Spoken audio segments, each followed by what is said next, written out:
Natagpuan namang patay ang nawawalang lalaki sa sunog kagabi sa Villamor Air Base sa Pasay. Ang ilan namang biktima ng sunog nakatanggap na ng relief goods mula sa kanilang barangay. May ulat on the spot si Trisha Zafra. Trisha?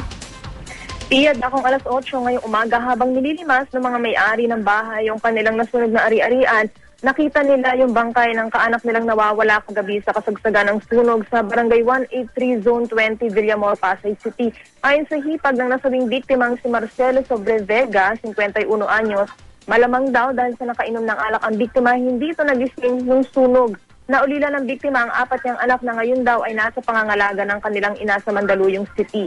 Iniimbestigahan pa rin daw PIA ng Bureau of Fire yung sanhi ng sunog, pero base raw din sa mga nakalap nilang salaysay ng mga biktima, 2 ang lumalabas sa maaari raw na pinagmula ng apoy, overloading ng electric appliances o kaya ay napabaya ang kandila.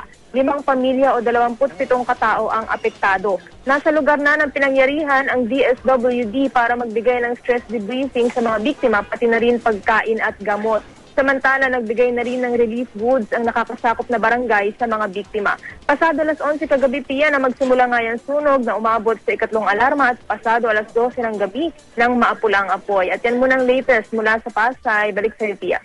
Maraming salamat, Trisha Zafra.